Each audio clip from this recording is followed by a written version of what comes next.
Então a gente está bem nesse aspecto. Entendi. Eu citei para ti o acidente da TAM em Congonhas.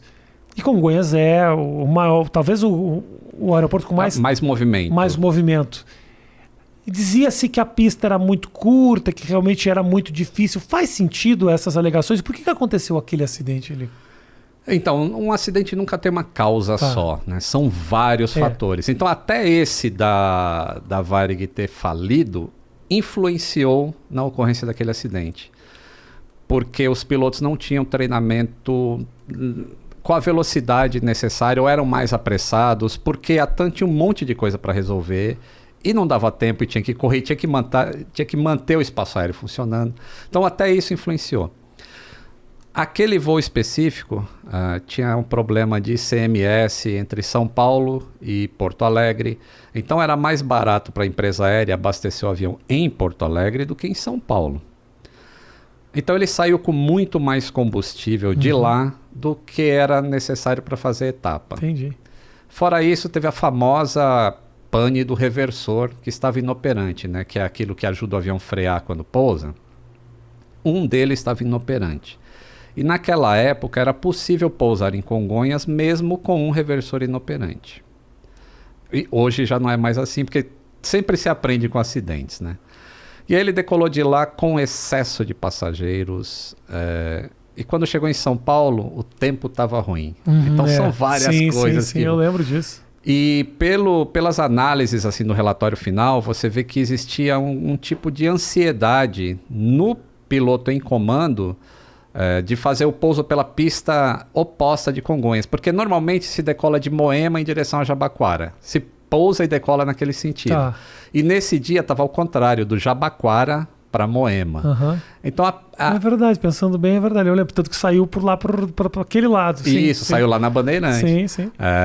Porque existe uma frente fria chegando e por isso o tempo estava ruim. E uns dias antes já tinha ocorrido uma derrapagem de avião lá. 2 dias antes, se eu não me engano. O avião derrapou e saiu da pista lá porque a pista não tinha a drenagem de água correta. Então você vê que é um monte de coisa que vai acumulando. Juntou tudo. E provavelmente, por que a manete, que foi muito falado, né? Por que a manete do motor ficou na posição errada na hora que eles pousaram?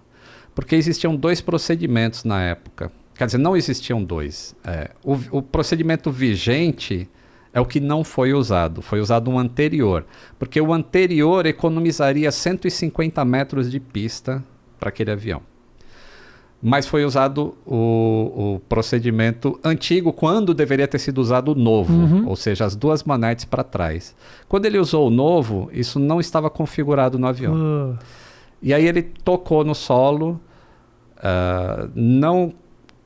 É muito rápido. Foram 13 segundos entre o toque no solo e a batida lá no posto.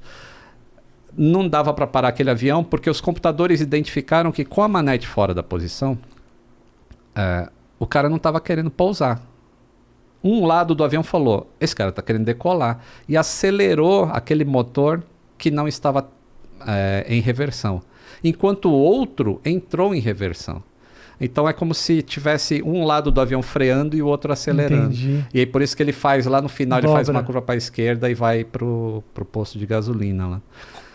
É um acidente bastante triste, porque não deu tempo mesmo dos pilotos resolverem aquilo, mas toda a investigação trouxe muito aprendizado assim, de como era feito o treinamento na TAM na época. E tudo isso foi mudado para melhor.